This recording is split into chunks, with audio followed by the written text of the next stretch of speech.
folks online. Great. All right, so we're going to call the meeting to order at 4:02. And first item, item 2, approval of minutes. Does this sound weird to me? Or you? Sounds different.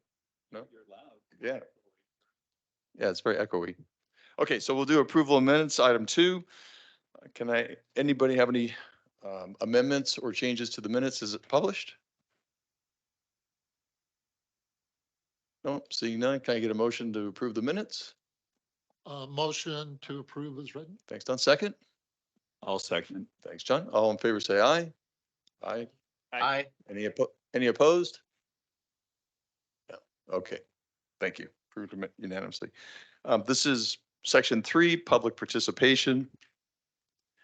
Public participation enables the public to address the commission about an item that is not on the agenda. If you wish to address the commission, please state your name and address for the record. The Arizona open meeting law prohibits the commission from discussing or taking action on any item which is not listed on the prepared agenda. The commission members may, however, respond to criticism made by those addressing the commission, ask staff to review a matter, or ask that a matter be placed on a future agenda. Public comments should be limited to 3 minutes reading time. So do we have anybody that would like to participate in public participation? Okay, thank you. So we'll move on to item 4, new business, of which there is none. So that's closed out. And we'll move on to item 5, old business. 5A, rate study approach for capacity fee calculations, cost allocations, miscellaneous fees from Erin Young. Thank you, Erin. Good afternoon, Water Commissioners. Erin Young, Water Resources Manager, and I'm just turning it over to Carol Molesky with Stantec. So Carol, are you able to share your screen? And perfect. Good afternoon. Thank you, Erin. And it's great to see all of you again. It was nice to meet you in person last month, so I appreciate now getting another chance to talk with you. As Erin mentioned, this is the next step in the cost of service study. So as you can see from the screen, I'm going to move on to the agenda for what we're going to cover this afternoon. I'll go back to the scope where we are in the rate study. We'll start with the capacity fee review. And the information that I'm presenting today is not any conclusions or numbers or asking for any decisions. It's basically just letting you all know what goes into calculating capacity fees. We're also going to talk about the cost of service study, which is part of this step, and look at the elements that go into a cost of service study. And then we will talk about miscellaneous fees. We'll talk a little bit about the next steps at the end. By now you have seen this graphic many times, and we are here in task 3, the cost of service analysis. Cost of service is that process of taking all of the costs that water services needs to recover and apportioning it out among customer types and customer classes. So it includes your regular rates and fees, but it also includes capacity fees from new customers and those miscellaneous fees that recover costs of different services, such as turn on, turn off fees, late fees, other permit fees. So we'll talk about that in more detail during this task. A quick overview of capacity fees is essentially a one-time charge to new connections to recover the costs of growth. So it's recovering the cost of capacity in the city systems. In this task, we are also, as I mentioned, going to discuss the miscellaneous fees, and we're going to look at suggesting and recommending levels of fees to implement beginning for fiscal year 2025. So that would be, again, in the starting in the fall. Our approach for capacity fees is basically we want to make sure that we're following the legislation and the legal requirements for establishing capacity fees in Arizona.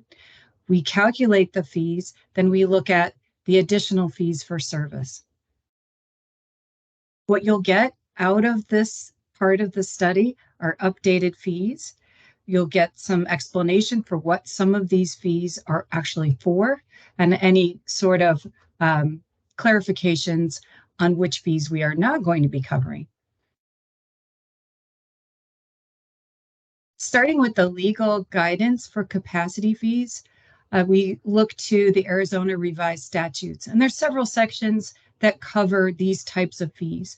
Most states have specific guidance for what or how to calculate these fees and what they can be used for, and they come under a bunch of different names. So every state and almost every utility has a different name for these types of fees. For Arizona, you have the development fee statute, and then you have the utility statute in your in those revised codes.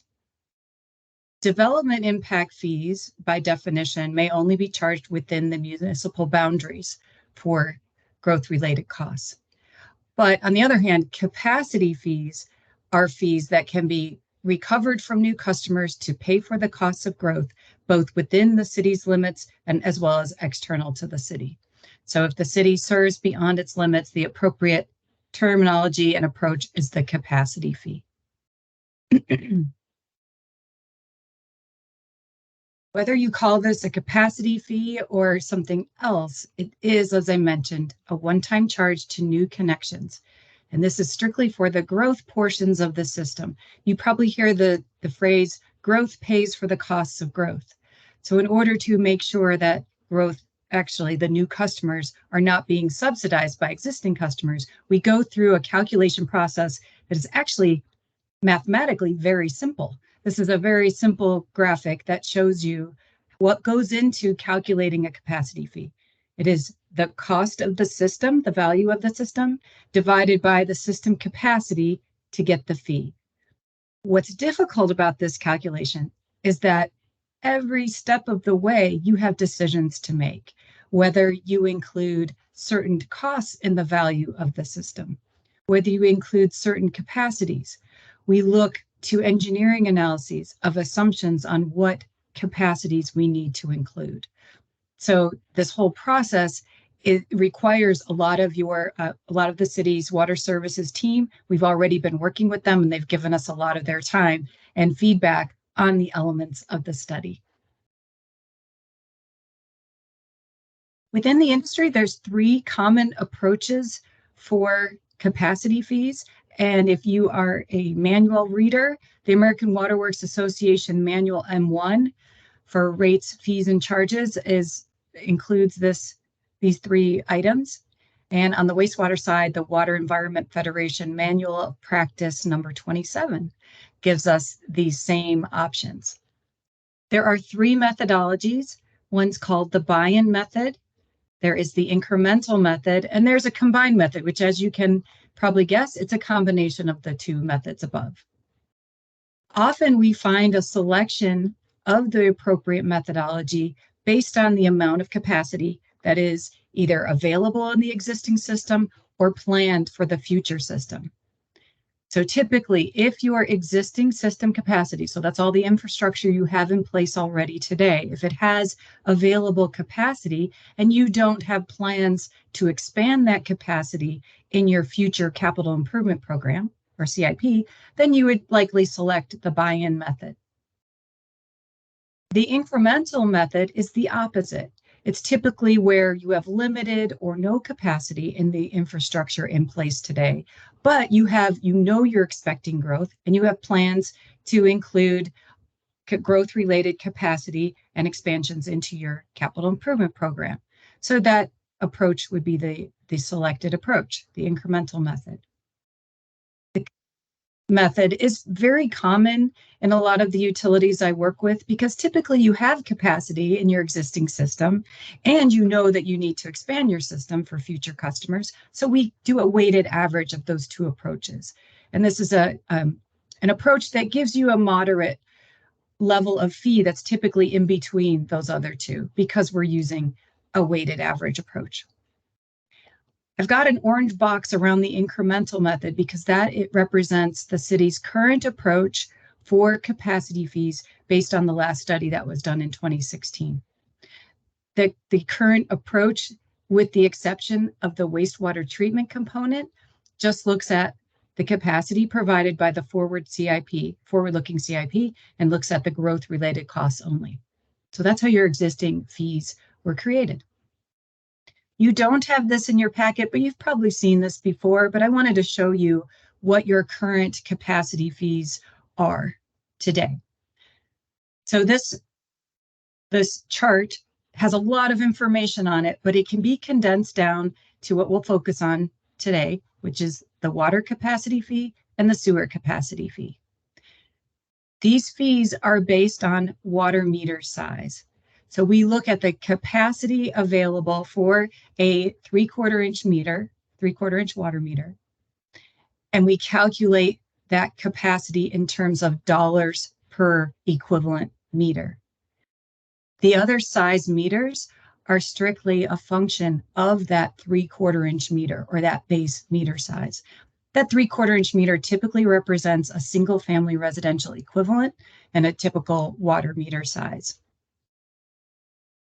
If you look through this schedule, there's many different elements to your schedule. So we see that this top part says all single family subdivisions, residential townhomes, except as listed. So you have exceptions, residential subdivisions here, multifamily residential, condos, mobile homes, and then you have commercial and non-residential. So you have sections for each of these types of customers, but look at the consistency across these separate sections. A 3/4 inch meter for water is $5,728. A 3/4 inch meter on the multifamily residential, it's $5,728. A 3/4 inch meter on commercial is $5,728. You get where I'm going with this. This is very typical. So we have that same base level fee that represents the cost of capacity in your system. Larger meter sizes are scaled by hydraulic capacity of that water meter. So everything is put on a capacity basis. And in this case, in your current fees, it actually boils down to a dollar amount in gallons per day. We are looking at a similar approach when we're updating your fees. So the current study is looking at the cost of capacity in gallons per day. Then we look at what a single family residential level of service is. So level of service means what is the amount of capacity that a single family equivalent meter, or 3/4 inch meter, requires in terms of capacity. And then we can convert that unit cost to a dollar amount, just as you see here for the water capacity fees. We're doing the same with the sewer capacity fees. Now on this side, you'll notice that the sewer capacity fees do not vary based on water meter size. So that's the same. And then you'll see that on the multifamily side, we have a fee per unit, because each multifamily unit will have a wastewater capacity that's needed. So we have that fee that's based on the number of units. On the commercial and non-residential side on sewer, we have that meter cost that is scaled based on meter size. So you have a consistent approach across the sewer capacity fees here. So in our approach, we are currently looking at, I'm going to go backwards a minute. We're going to be calculating the fees for each one of these methods so that we can present the alternative methods to you and provide you a range of defensible fees. So the range of fees includes multiple steps. The buy-in approach involves looking at the city's water system fixed assets and wastewater system fixed assets. The incremental approach looks at that CIP. So we looked in detail at the capital improvement program a few weeks ago, and the team has also identified what portion of those projects are growth related. And again, for the capacity fees, we just look at the growth related part. And then we're going to do the combined method. So this gives you a range of fees that would be defensible under this analysis, and that's where we would need some guidance. I'm going to go through the rest of the slides, and then we can come back if you have questions on the capacity fees, unless you have a burning question right now. Okay. I'll keep going. Again, as part of this fee review, we're looking at what some people call ancillary fees, some people call miscellaneous fees, but they are fees that represent activities and services provided by water services staff that get recovered from not ratepayers through their water and sewer rates, but through separate fees. This is the initial list of what we're currently looking at, and we are looking into your current code where it lists these fees and describes what they currently are. So on the water side, we're looking at water meter installation costs, and that's by meter size, because as you saw, actually, that's a good point, is that the meter fee here is listed on the same schedule as the capacity fees. So that water meter fee is listed here by meter size. So we'll be looking at that fee. We'll be looking at water service charges, customer services charges for certain services to new customers. So setting up a new account, turning on water, turning off water when, say, someone's going to be gone for a while. So those all have costs associated with that service. There's also a non-payment service charge. And we've already had some internal discussions on the charging a surcharge or a penalty for a non-payment or a late payment. And then there are permit fees if a customer is requesting a permit to water outside of your regulated days or your regulated times, so that amount goes towards the cost of the permit and administering the permit. On the wastewater side, the industrial pretreatment discharge permit fees are fees that are paid by your industrial customers. So this is part of your pretreatment program. And those are fees associated with the costs of administering that program.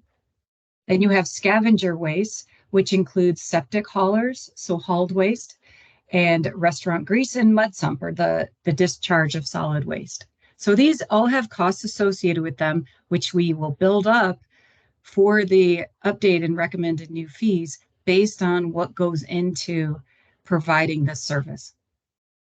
There's also an after-hours fee for dumping septic waste, and there's also a sewer tap fee. So what are the costs for tapping into the sewer system? This is just a handful of the fees that we're looking at. The list will probably be extended, but these are fees that are typically built up through a cost of service basis.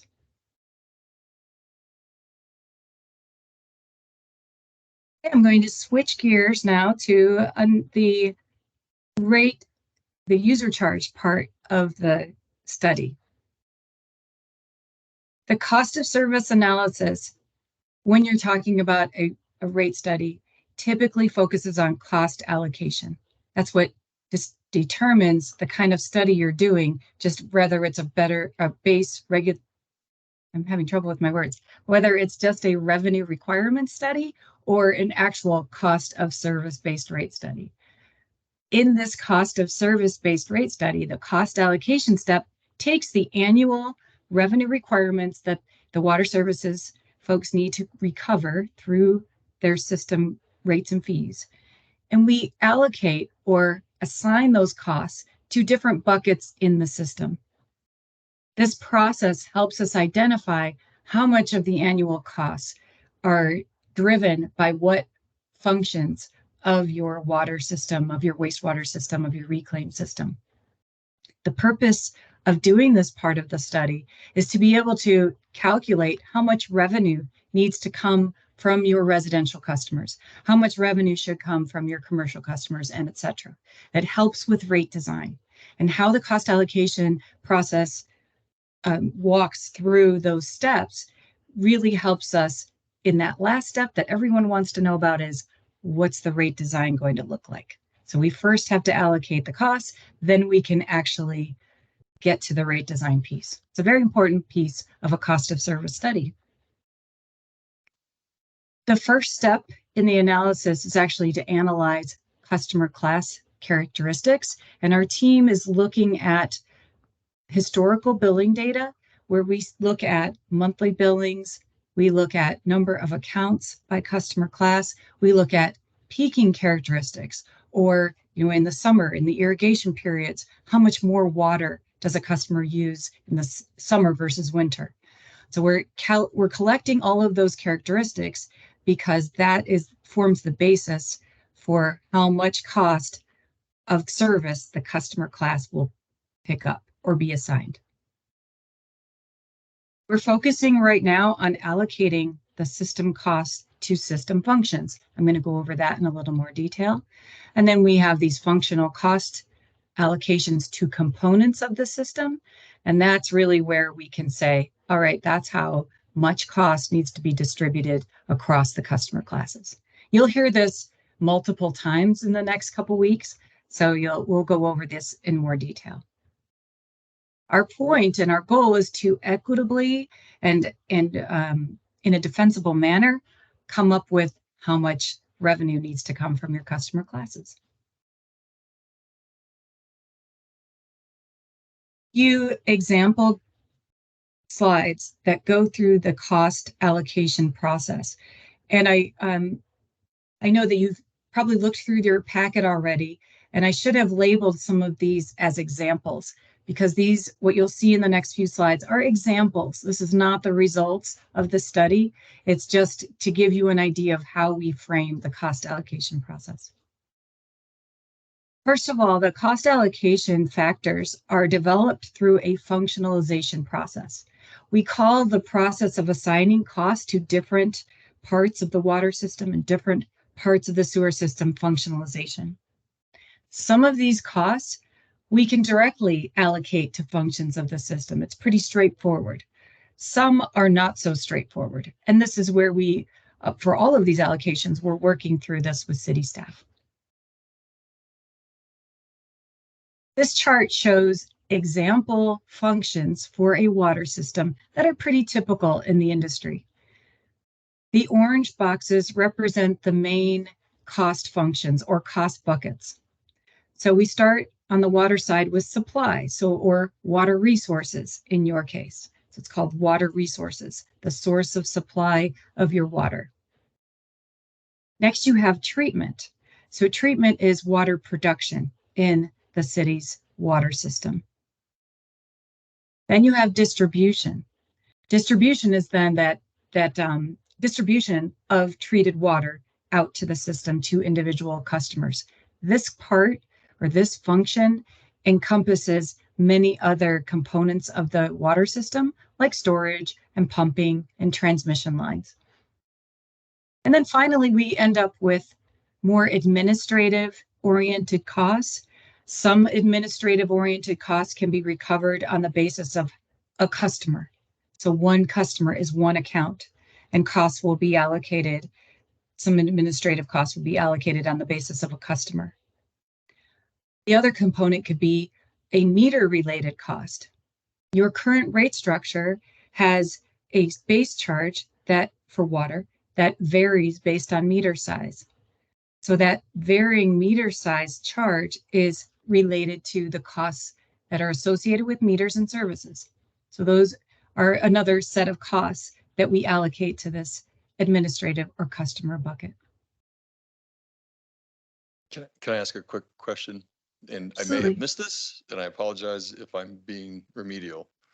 When you say cost, is that the OpEx piece or apportionment of the CapEx? What goes into the word cost on something like this, as opposed to simply a truck roll, which we kind of get that, but That's a very good question because I think I skimmed over it. We are talking about in costs. When I say costs, I'm talking about annual revenue requirements. Annual revenue requirements include operations and maintenance, capital expenses that include annual debt service payments, annual capital improvements funded or paid for with cash. Sometimes it's called PAYGO. And then any changes, any transfers from other funds, or any use of fund balance. those are the costs of the system that make up the revenue requirements. So this process of cost allocation is completed first for the operations and maintenance expenses. And in fact, we just did that not too long ago today with the city staff, so that we walked through all of those, the budget line items for the operations expenses, and we were able to allocate them to these functions. So that's a good question, because the next step is to allocate the capital related costs, which are debt service and cash funded capital. So that we do that in 2 steps, basically. So for example, if in the Coconino Estates, they just went through and replaced all the sewer lines and water lines. And there are future projects like that all over the city. Do you go out 10 years and take those estimates? Or how far do you go to do the rate study? For purposes of a rate study, we pick one test year. And that test year in this case is the first year that we're generating rates for. Remember, in the financial planning process, that was fiscal year 2025. So we pick 1 year of costs or 1 year of revenue requirements. However, when we are allocating costs, we could be limiting ourselves by picking just 1 year of allocations. So we look out 5 years. We look at the 5-year capital improvement program schedule, because there are varying projects from 1 year to the next. So we average out a little, for those cost allocations. However, our goal is still to allocate the costs for fiscal year 2025 in order to generate the appropriate rates that will recover those costs. One question to go along with that. You're talking about water stuff right now, but with sewer, does this take into account new treatment plant, these major capital projects? For the purpose of the first year of costs, fiscal year 2025, we are only including the costs associated with this capital improvements in fiscal year 2025 or planned for 2025. So the plant expansion is not included in here.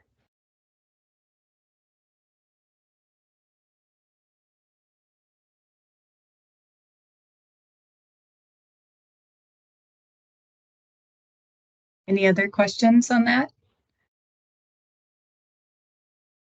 I think we'll come back to that point later because I got a couple questions, but let's get through the rest of the slides. So. Thank you. All right. So as an example, if we were looking at a typical water system, our results would be dollars allocated into each of these functions. And again, this is just an example. This is not related to your costs at all, or your operations and maintenance and capital expenses. So in this particular case, we look at allocating the dollars that are for the annual revenue requirements across the system. And then the next step that I really skimmed over, because we're just focused on that functional allocation first. The next step is to characterize the demands of the system. So we know that your water system provides water year-round, every day on an average day basis.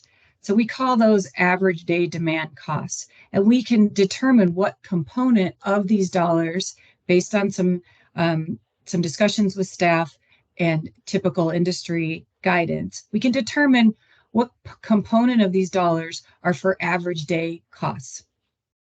Then we know that a lot of your costs and a lot of your system capacity is associated with providing peak day and peak hour demands. So this is where you have your irrigation periods, or you have periods during the day when your customers are getting ready for work, or they're showering, making dinner, whatever. So there's peak periods of usage. So we know that the system has to be sized to provide all that capacity. So again, using some engineering estimates and industry guidance, we can take some of these costs and allocate them to maximum day extra capacity. We do the same for peak hour extra capacity. So we make some assumptions on what of those dollars are for peaking characteristics. We know that then these types of costs lead into the rate design. So for example, customer costs typically are recovered through your base charge. Average day, max day, and peak hour costs are recovered through those volume component of your rates. And if you have a tiered rate structure like you do for your residential customers, that those average day, max day, and peak hour costs lend themselves to the unit rate that you charge for those tiers. So it's all leading into the rate design. I'm going to switch gears to the wastewater system because it is a little different. I like to say that wastewater is a little more straightforward, but it's not always the case. For wastewater, we go the other way, from water. We're collecting the wastewater first. We're conveying the wastewater to your wastewater treatment plants or your water reclamation facilities. And then you treat the wastewater, you dispose of the solids, and then we also have this customer charge that is more administrative. So collection, conveyance, treatment, and then customer related costs. Typically, these costs are volume related. So of course, the costs are driven by how much flow you have in your system, in your conveyance system. So the sizes of the pipes, the maintenance, the staffing, you have a flow component to those functions. So that tells us that these costs can be recovered from a volume part of your rates. On the treatment side, there are both flow components and loadings or strength components. Your system removes BOD and TSS, and there's costs associated with that. So that whole process, the unit processes within your wastewater treatment, drive a lot of your treatment costs.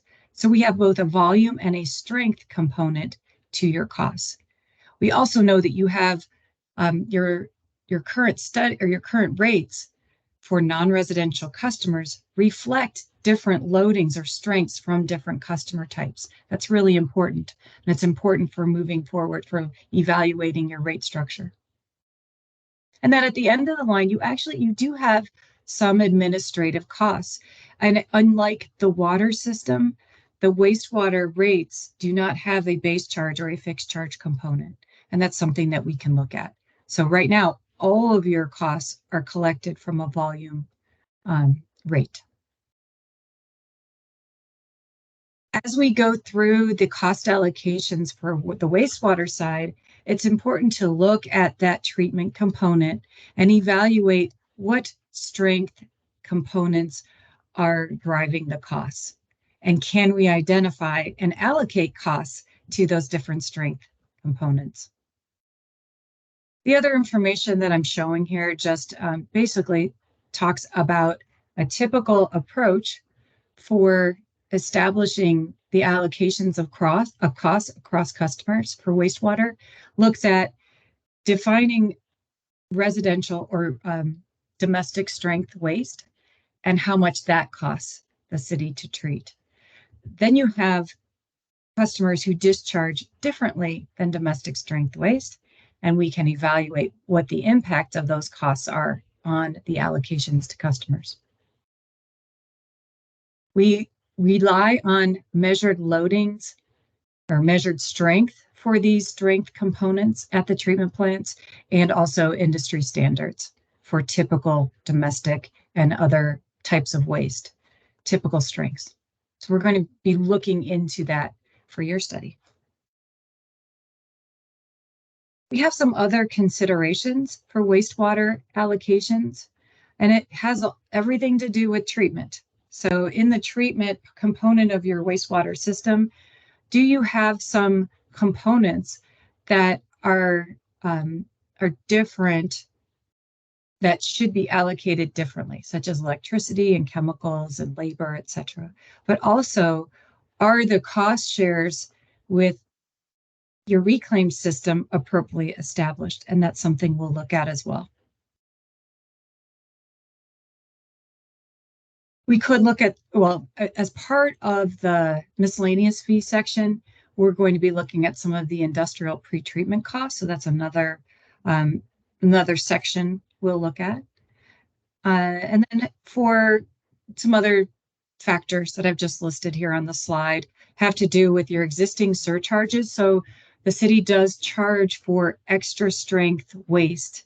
It's in the code, and it's a unit cost per pound of wastewater strength that's over and above what the allowed limits are. So that's important. That's a pretty typical approach for a wastewater rate structure. As with anything, we rely on data to support any recommendations we make. So we want to make sure we're going to be gathering enough information on strengths or loadings. So make sure we look at the data that are available for your system. As an example of treatment process flow and things that we consider and that drive the cost for wastewater, Erin has provided this graphic that is not in your packet. I switched out an example graphic flow that was from Surprise.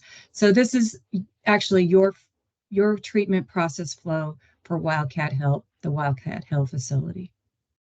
And it basically tells us how wastewater flows through the system, what happens at each of those processes, and we can tell that, you know, that you have these types of treatment processes which drive the costs. And that's what we're all about. When we establish those cost allocations, what's driving the cost? And Erin, this is available in the biosolids master plan. Is that right? Yes, Okay, but I think we could provide this to the commissioners if, is that correct? we can provide the updated PowerPoint through Marion. Thank you. Right, I have one more cost allocation slide. And again, this is not related to the city's wastewater costs. These are an example costs. As I mentioned, we go through that process of allocating costs across the system functions and then to customer classes, and it's allocated proportionally to the customer classes based on each class's use of the system. And we compare the cost of service results against how much revenue is actually collected from each of these customers. In doing so, we can see if there are discrepancies, even just looking at what you're collecting today. Does anything need to be adjusted today just to get more in line with costs of service? So we do that even before we look at rate design. This example shows us that in this was actually a real client. And we just see that the differences for residential and multifamily between the cost of service results and the actual revenue collected were minimal. But we saw a huge difference for hauled waste and the sewer surcharges. So this is the information that a cost of service and cost allocation study tells us. Commercial is a little bit off, and it actually tells us that this particular utility may be over collecting from its commercial customers based on cost of service. So that's essentially where you'll see a similar chart for the city's water system, for the city's wastewater system, for reclaimed, just to get us a good understanding of where revenues are coming in versus the cost of service results.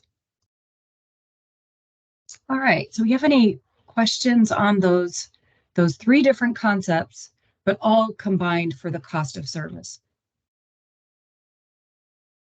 Yeah, Carol, I got a question for you. Maybe I just need to understand it a little better, but so the cost model you're using for how much it costs for a water system, you're looking at 5 different years of capital improvements.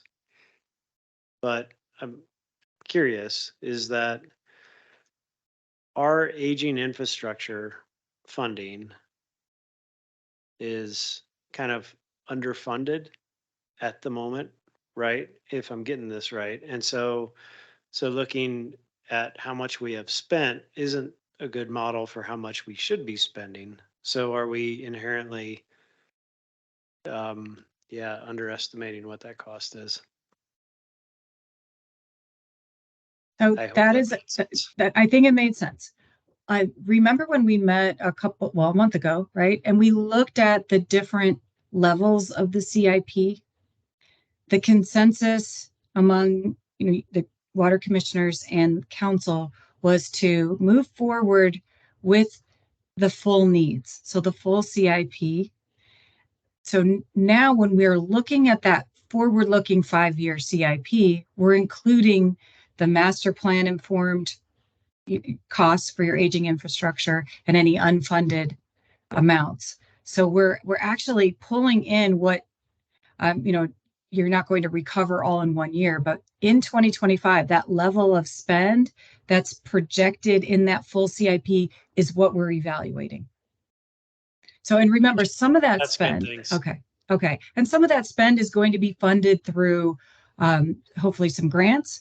Some of it will be funded through capacity fees because that's the growth related, not necessarily the aging infrastructure, but then some borrowing is anticipated. So your annual cost may not be that total dollar amount, but it will represent the full CIP for that year. So Carol, just Kurt, I recall that, but I think we also had a bucket to the right, which was things that were outside the full CIP, such as the refurb of the waste treatment plant, right? And so I think there were like 3 items that were sort of set aside, if I remember right. So I just want to make sure we're all on the same page about that, so we don't walk out thinking, yeah, we're planning for 280 million, when no, that was over here in the corner going, that's the one we got to figure, if I'm correct. So can you refresh our memory on that? You're correct.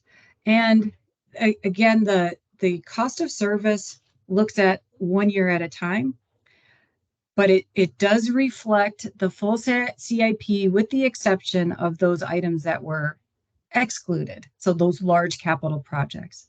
So in 2025, so that first year that we're looking at, we're only looking at the revenue requirements for 2025. In 2026, we are only looking at the revenue requirements for 2026. So if those, as an alternative, if say on the wastewater side, if we were to review the wastewater facility being expanded, then that would change the future cost of service, not fiscal year 2025, unless something changes that I'm not aware of.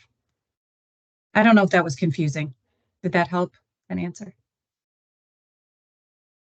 I was just trying to find in last month's notes the bucket of the things that weren't in. Just to remind everybody, and I'm colorblind, so it doesn't help me. I could bring it up. I could grab that.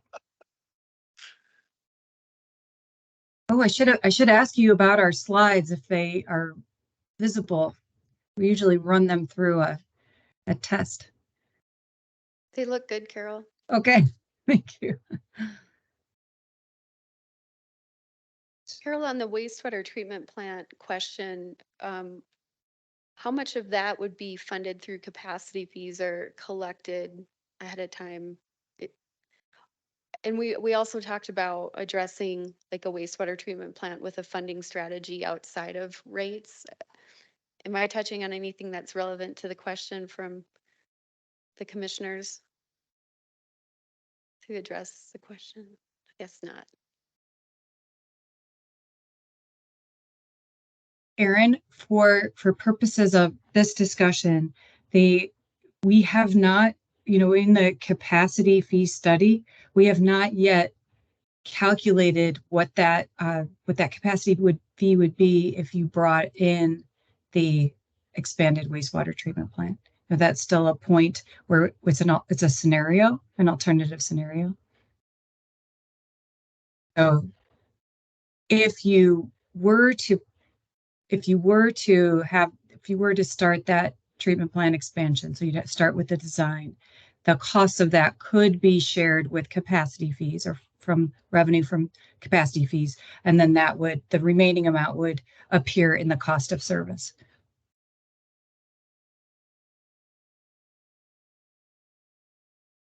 I'm trying to find the CIP scenario list. Ah, here it is.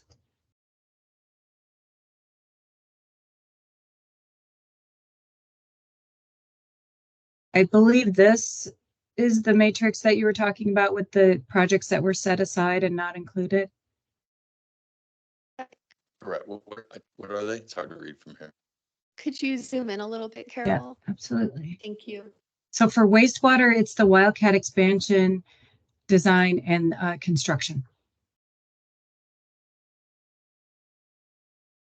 Water, I don't know why I started with, for water, it's the Red Gap Ranch pipeline design and construction. So how do we take that into account? Right? I'm not exactly sure how to approach that. Is typical in a community that you just say these massive capital expenditures, they're going to have to be a different bond or something like that, or are these usually wrapped in to a fee structure? If you had a specific schedule for these projects that were, and remember, we're looking at the next 5 years, even though we're looking out at 10 years, the rate plan is for 5 years. And if they were to be scheduled within the next 5 years, we would need to outline the financing source or funding source. So whether it would be some growth related costs would be funded through capacity fees, and the capacity fees would need to be set accordingly. And if there's some financing or borrowing involved, then we would estimate, like, is the whole project going to be, would we borrow for that? Would you get a cost share from another party? Would you get any grants for this or other low cost financing? We'd pull all that together, determine what the cash needs from ratepayers would be in that year. So if it's within the 5-year period, we need to bring that into the financial plan and determine how much cash, whether it's cash from ratepayers to cover additional debt service or cash from ratepayers to even for paying for part of the project or part of the design with cash, then we would include that amount in the rates and in the cost of service model for that year. So Carol, I think you say it another way for simpletons like me. Let's say it's 4 phases, right? Design, anyway, permit. If phase 1 and 2 happen to be in the 5 years, we would heavily consider how to put those costs into the rate model and basically apportion that. Since phase 3 and 4 are outside the years, we don't really go there.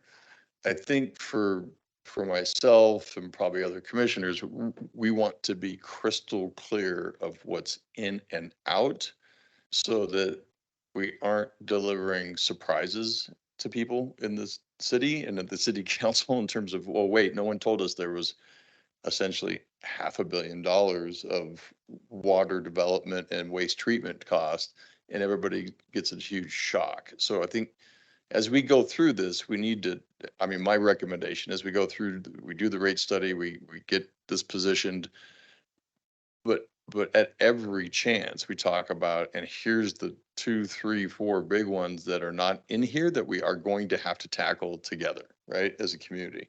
Because we can't have people uneducated about that. It's going to be, and this isn't necessarily your job. This is the department's job and the city council's job and our job to help people be tuned into that. So does that, anybody have any other comments on that or thoughts?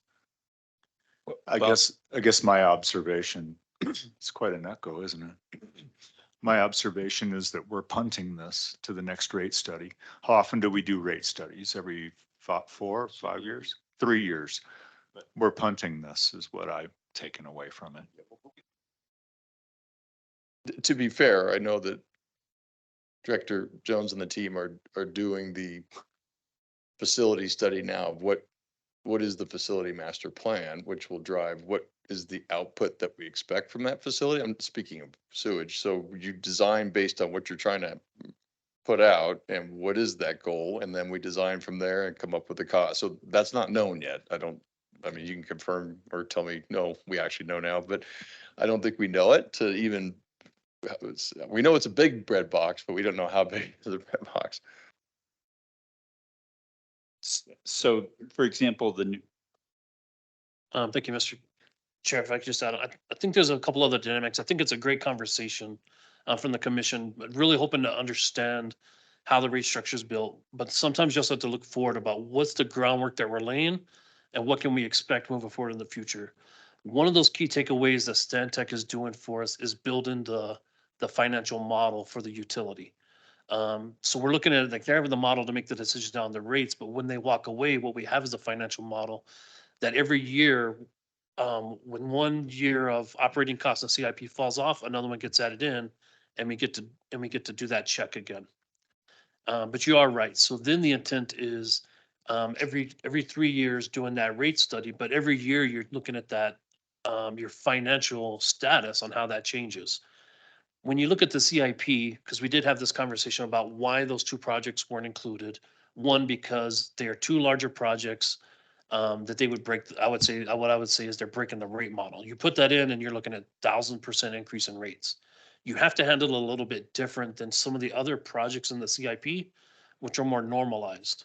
When they look at the CIP, there's a line replacement, and it's a couple $1,000,000, and we include that.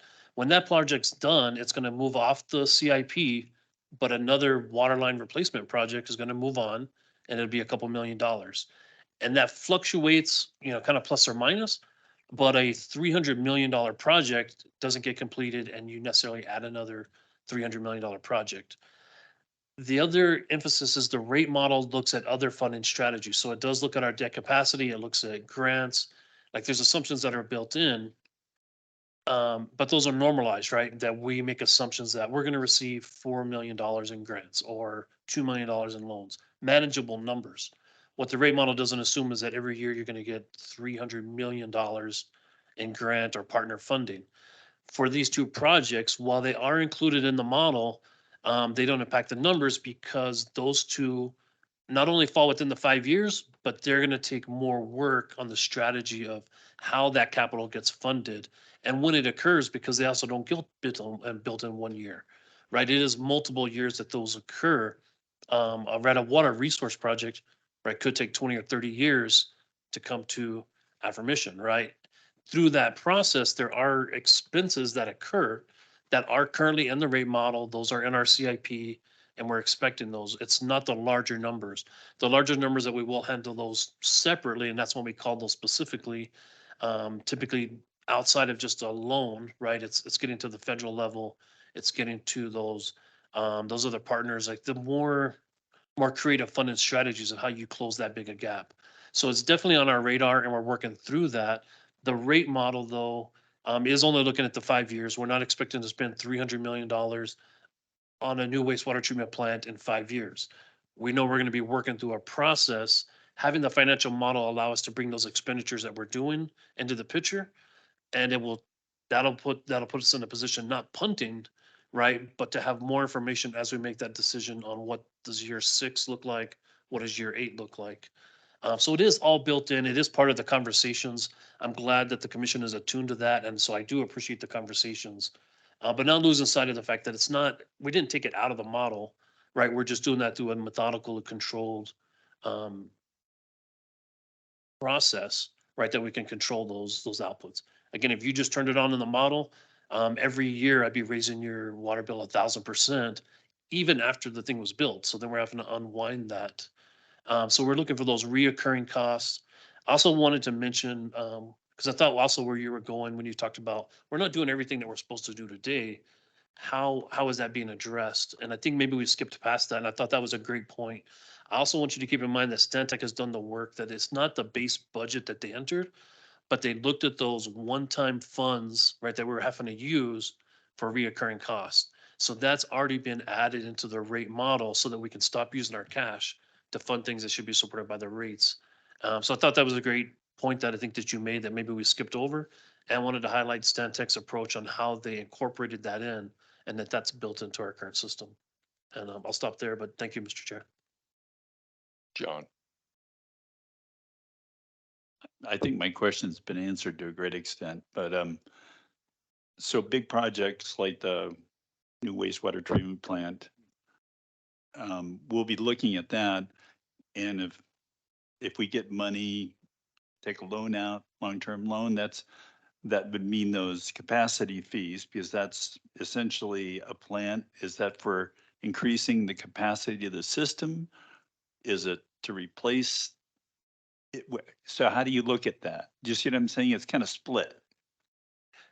It is, and so that may be something I get beat up on over in the future, but ultimately, let's say worst case scenario.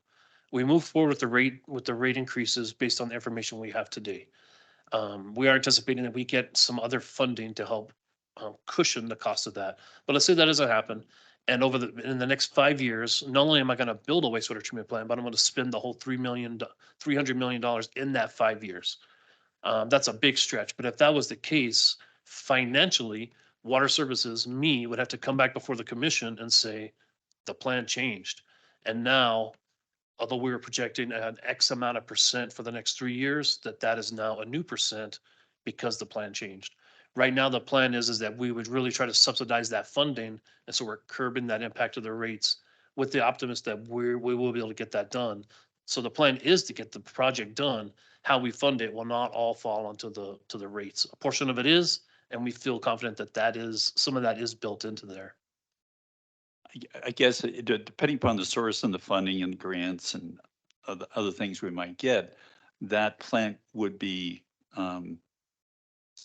essentially, we would take 30 years to pay off, or whatever the term of the loan we get for the balance of that project that's not covered by grants or whatever else. That is correct. So really on any project, especially something that type of investment, what you want are the individuals that are reaping the benefit of that project to pay for that. So you're right. So being able to put it into whether it's a bond or a loan, that that the people who benefit for that over the life of the asset, right, are reimbursing that cost. And people who come in, back to Stantec's approach on the capacity buy-in, not looking at just what we're doing in the future, what we did in the past, but that hybrid, that combined, we created some capacity. And as you come into our community, you're paying for that capacity that we fronted the cost of through your buying fees. And in addition, whatever future capacities we're having to do on that combined approach. So it also resonates into that fee. I'll just make an observation. I don't know if it's a good observation or a bad one, but Flagstaff has done a very good job since the 90s of conserving. And that's led us to the point where we have kept concentrating the solids in our wastewater to where we have kind of so we've made out like bandits on the water end of things, but on the wastewater end of things, we've gotten to the point now where we're getting close to the maximum on our solids, and now we have to do the Rio project of $26 million. So how do we anticipate that kind of a problem when thinking about a rate study? The other thing to think about in the future is, the state just came out with advanced treatment of reclaimed water. So for DPR in the future for cities that's coming out, that's a whole new area that all the cities, in Arizona have to explore. So how do we anticipate that kind of thinking in the rate study coming up? I don't know if we're going to deal with it in 5 years, but I'm sure as heck think we'll be dealing with in 10 years. Yeah, and so I'll definitely allow Carol to respond because I think that ties a little bit into some of the escalators that the model projects, whether it's growth, inflation. I know there's conversations on the conservation as well. But again, keep in mind then the fact that so these are all things that are in our they're in our wheelhouse. But when it comes back to the rate model, it's like, what are you going to accomplish in this year? What are you going to accomplish in the 5 years? And getting to the position where each year you finished rolls off that plan, and you're bringing in the next year, and the execution, right? Again, not saying that you're going to do things, build in a rate to bring in the revenue that you're not able to deliver, or vice versa, that you undersell it and you're going to do something and now it costs twice as much as you thought it did last year. So definitely very dynamic. So having that financial model, in real time to run those numbers as things change is a great asset that Stantec has brought back to Flagstaff. So, Carol, thank you. I'll turn that back to you.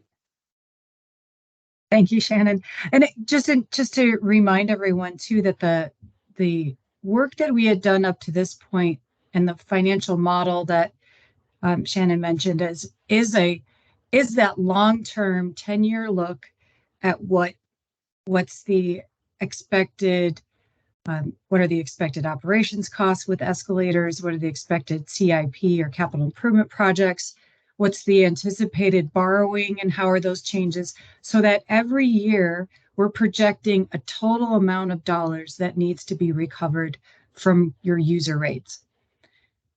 The part we're talking about here today is actually extracting that annually. So each year we pull out, and we're starting with fiscal year 25, but we pull out those needs, those revenue needs from customers, and we're assuming that that's the amount of revenue that needs to be recovered from rates. As we've already accounted for a conservation assumption, and we'll still include that conservation assumption when we calculate the rates. So we have to be mindful of additional conservation. We have forecasts of loadings. So the wastewater flow and the concentrations, we'll have to make sure we get more recent loadings samplings from the city to make sure that we're appropriately characterizing that what that domestic strength waste is. And I've heard that that's a problem lately too in many communities, that as customers conserve, the wastewater gets more concentrated. So that typical loadings from a study back in the 90s is not going to be applicable today. So we have to make sure that we're updating our customer assumptions, because we have two things that drive the rates to our customers. We have the costs from the long-term financial model, and then we have the usage from customers and customers' accounts, meters, average day water use, peaking water use, and also wastewater discharge characteristics. So all of that has to come together in this step, this cost of service step. So we first take that long-term view, we extract out the individual view. And the theory across the industry is that once you establish those costs of service by class and you calculate the rates that recover the cost of service by class and meet all the other requirements like peaking and tiered structures for certain customer classes, that theoretically going forward, so for 2026, 27, 28, we can apply across the board rate adjustments that will still maintain that cost of service. I think I just said way too much right then, but that's the process that we go through. So this last slide that you provided as an example from another city, I'm guessing, when will we see a slide like that for the city of Flagstaff? That is a good question. And in fact, I'm just going to pop forward to another slide that I added. On December 12th, we have a city council work session where we will present those results and that draft results, of course, and then we'll come to you 2 days later with those charts. That's the plan.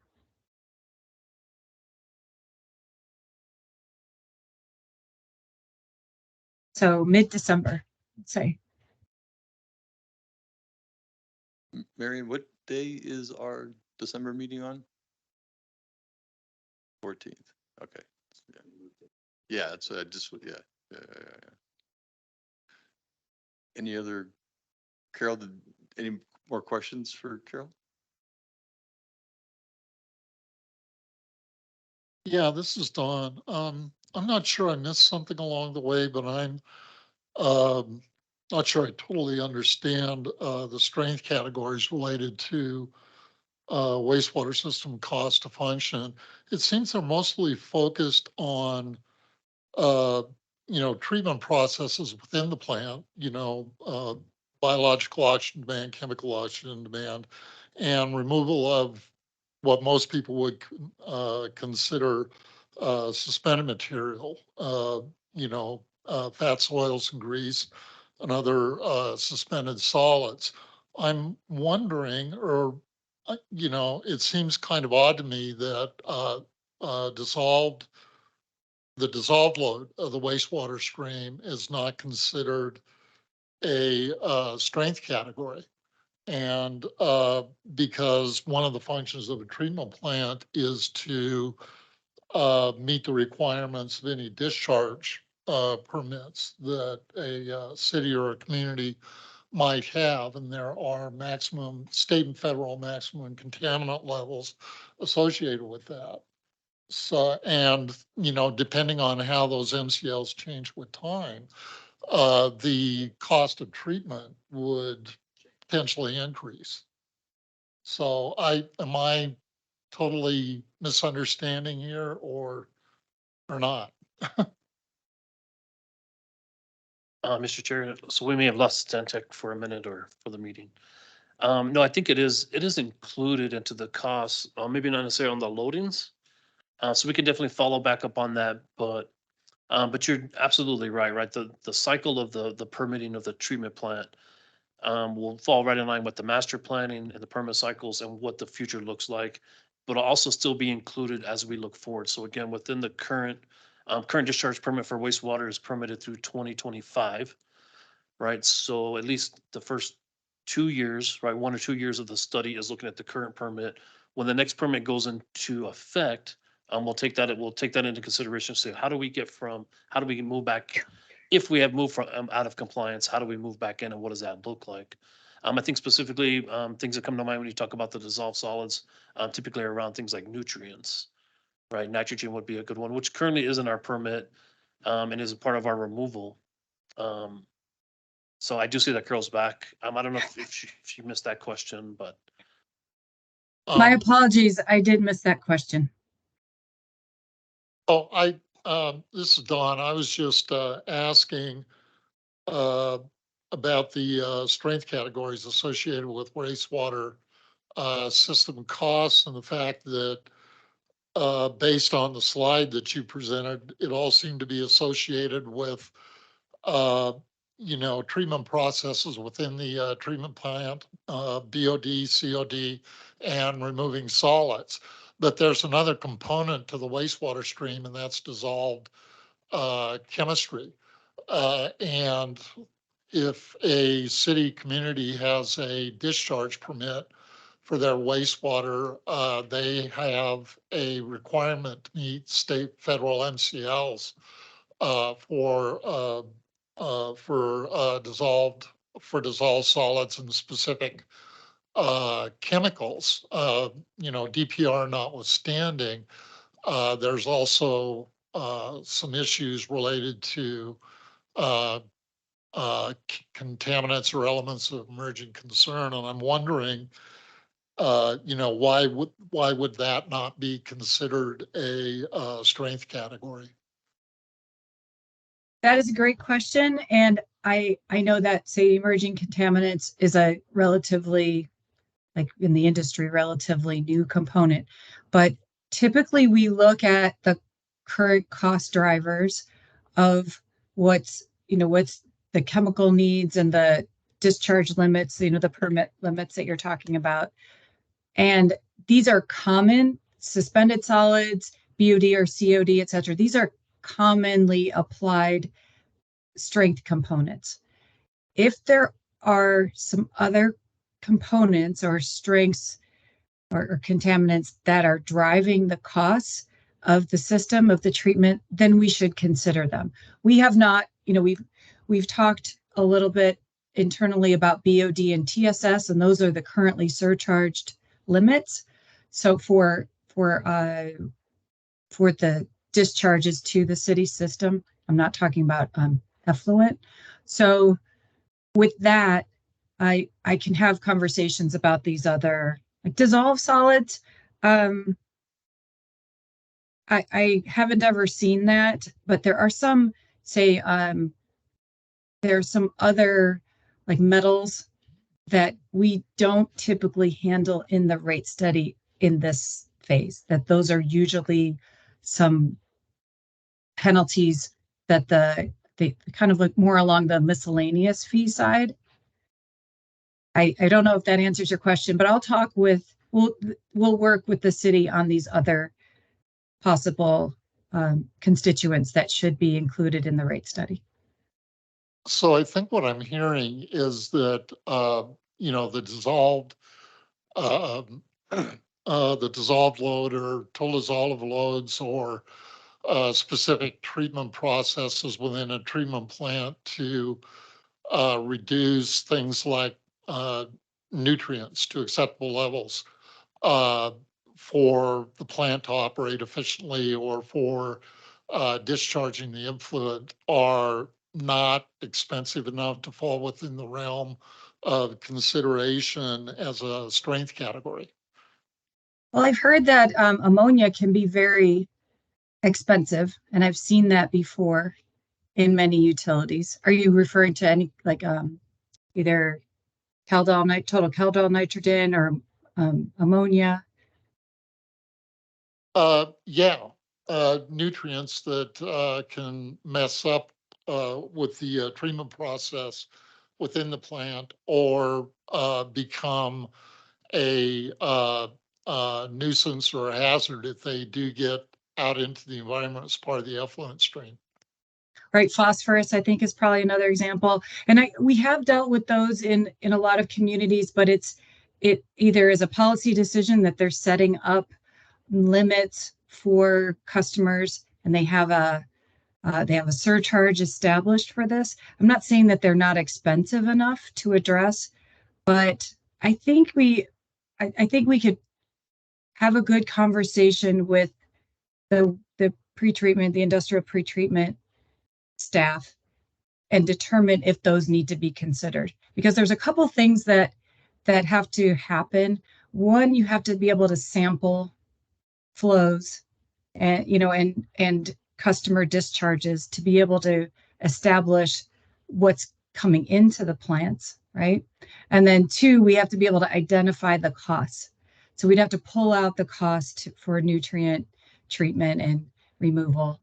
And if that I have a great slide because we considered ammonia and phosphorus in another community, and it turned out that their customers, it was more like non-point source influent coming into the plants rather than identifying the specific customers that were discharging those loadings. So it's Fertilizer use or something like that. So it can be difficult. Like I said, we tie everything to costs and to data. So if that's something that's a concern for the city, we can make sure we address that, or at least consider it. Thank you. Appreciate the additional explanation. So I guess nitrate is one of the things you were thinking about? Because that has been a problem in the past occasionally. Well, yeah. I mean, that's just some of the things that can affect wastewater treatment plants, and also has a bigger impact on treated effluent discharge if it gets out into the environment. Okay. Thank you, Carol. That was excellent. Thank you for your patience in terms of explaining to this probably for the fourth time, but we'll get there. But yeah, it's quite a large topic. Any other things? No, okay, let's move on to then item 6, informational items 2 from the chair, commissioner staff. Does anybody have any informational items? And I think I see one taker already. Mr. Chair, staff does have one informational item I'd like to introduce Lisa Deem, our business analyst, who's gonna go through a presentation for you.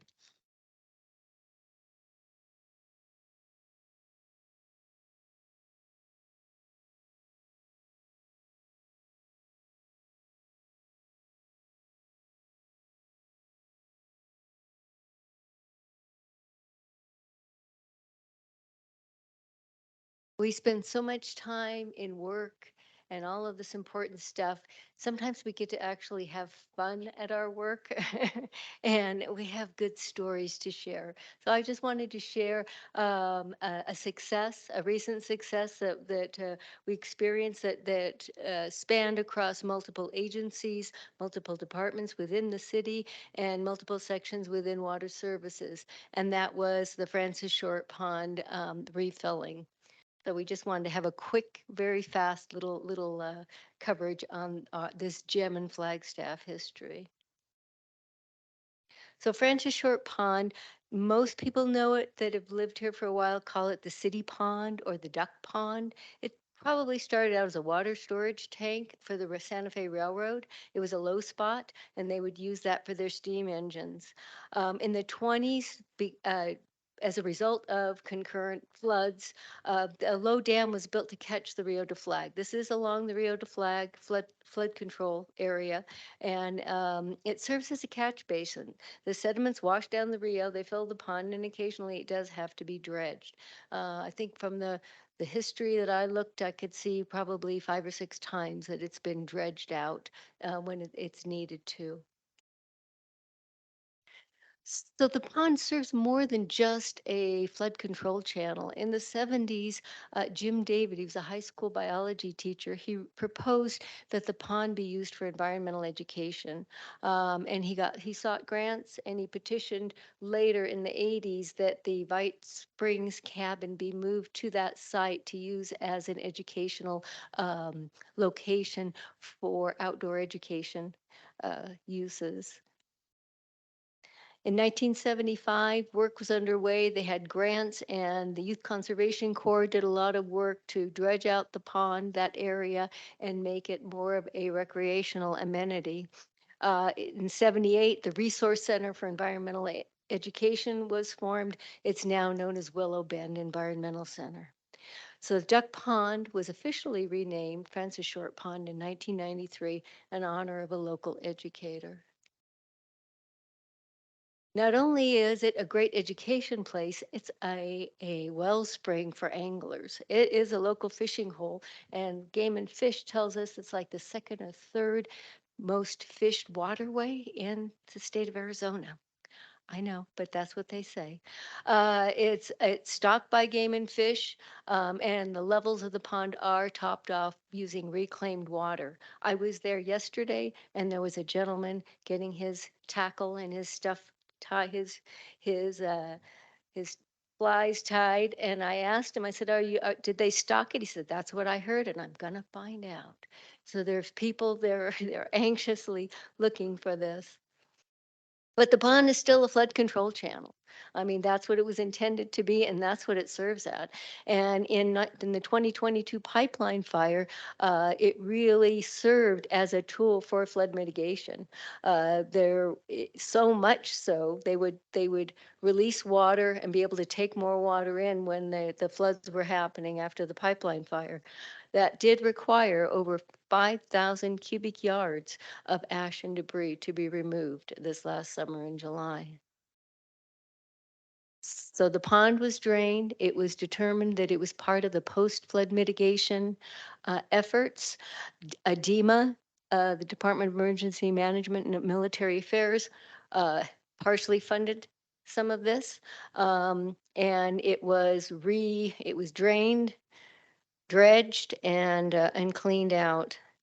This is an excerpt from a community meeting on the pipeline flood. So October 31st, how are you gonna fill it? Usually we just top it off with reclaimed water, but it's mostly filled with just runoff on the Rio de Flag. Well, we had the North Res Basin that was filled in the summer just for fire prevention. That particular basin is not really used as a water supply anymore. It has cracks in it and other issues that it's not really good for a supply tank, but it's an open air tank and we use it for firefighting. So helicopters will dip their buckets. They turned on the valve and started flowing into the Rio out of the North Res Basin. Mhm. So this is where the fun starts. I mean, we had not only stormwater, we had the water production people, we had the distribution people, all following these flows. A discharge pipe at Highway 180, it started flowing out of it. We were watching when it hit different points on Highway 180 to sample the water. By October 31st, later in the day, it hit Schultz Creek at Highway 180. This is a picture of the upstream, the dry gauge coming into Francis Short Pond. And by the next day, there was already water flowing into it on November 1st. The bridge at North Thorpe Road going into Francis Short Pond was dry on October 31st. And by the next day, you could see the water flowing through there. It took about 24 hours to fill the pond. Right at 24 hours, they turned the basin, turned the valve back off. This is the inlet of the pond before and then afterwards, after it finished filling. So a little pictorial story of the dredging, at the dredging, the pond before, and it did have little water from uh, rains and such. And by November 2nd, the pond was fully filled. We took the opportunity also to add some new infrastructure. There was a partial flume installed to measure flows. We moved the electrical service from the island to the shore. And there was a new inlet structure that will serve the composite channel when the Rio de Flood Control Project ties into this area. So they took the opportunity to get these in place while the pond was empty. And this project really shows the power of partnerships.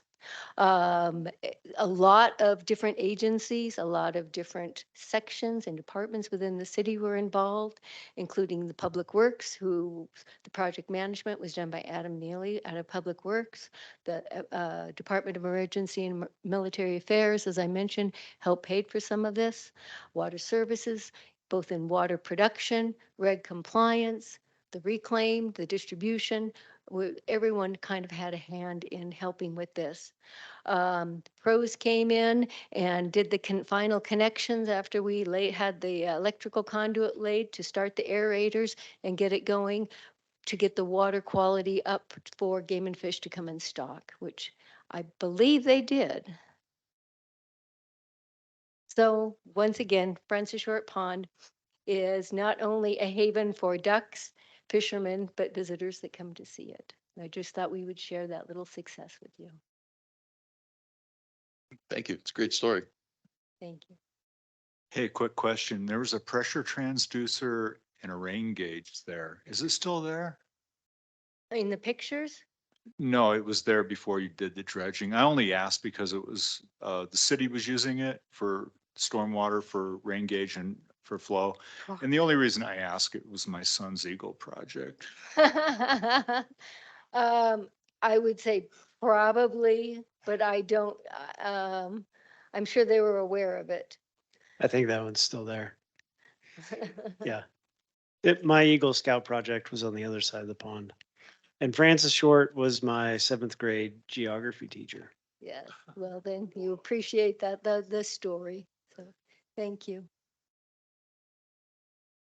Mr. Chair, Commission, thanks for allowing us to kind of share that, that update. Also wanted to give an opportunity, staff would be open to receive any feedback if, on the joint council commission workshop that we were able to put on. I think, not to put you on the spot today, but if there is any feedback for staff or recommendations, if you don't have that tonight, maybe you could just email that to Marion and she can get it to staff. We're looking for some feedback. We like to to look back, do an evaluation, and see what next steps might look forward. So we open to receive that. Thank you. Members can do that individually. Well, unfortunately, I couldn't make that meeting. That was one I really wanted to be at, but. And I'd note the project tracking. The good news is there's nothing in red, which is excellent news. A few things in white, which are still to get underway, but, yeah, I don't think I saw anything go from green to yellow, so I think we're progressing well as we head towards the end of the year and plow into 2024, so. I don't know if there's anything in that you want to highlight. No, I think you're right, Mr. Chair. Again, a lot of these are kind of long-term projects, so it's hard to see the move will need month to month, that needle move. But my particular interest, is on the second sheet on the bottom. So it takes me a lot of focus, right, to make sure get the numbers kind of lined up on the budget spend and make sure we're on track. I think is a good performance measure. That's also where we put the staffing efforts.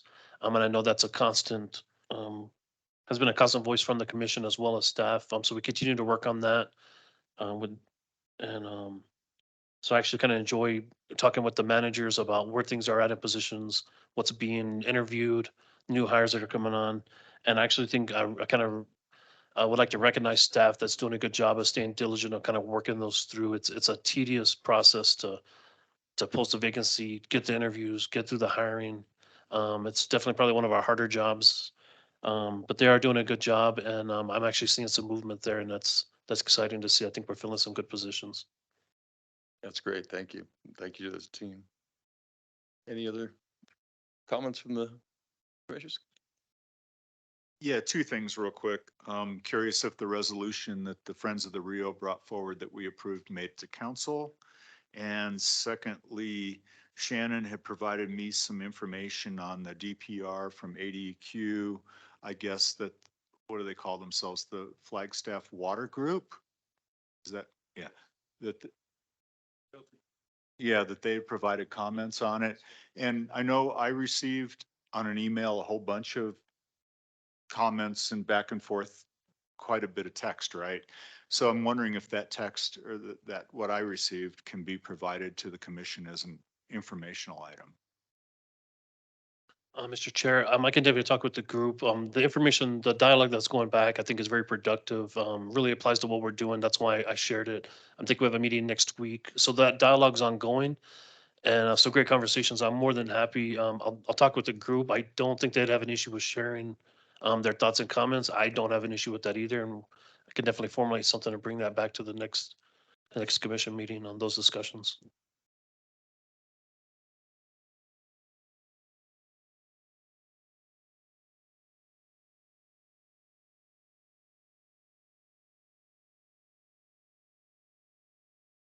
And he was on one of the committees for the advanced water purification. So more than just providing comments, he was actually on one of the work groups. Oh, Brian Bates was.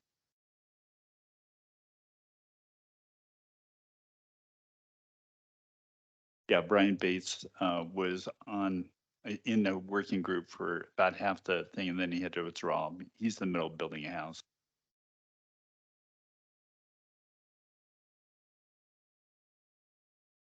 And the resolution, I'm just curious, did it go to council yet? Mr. Chair, Commissioner Alter, I don't think that's made the agenda. It is in the works on there. I don't think it made the last council meeting. So it may take a couple sessions to get there. Great, thank you. Thank you. Okay, I think that, any other comments? Things to share? 1, 2, 3, okay, but. I'm just wanted to say I'm very happy to see that the Schultz Creek at 180 is 90% design. That's very good. And the work is going to be started in March, which is really good too. So thank you. On behalf of the residents of Coconino Estates. Okay, well, let's move to item 6, which is adjournment. So we shall adjourn at 5:31. Thank you, everybody. Thank you to the team and Aaron, again,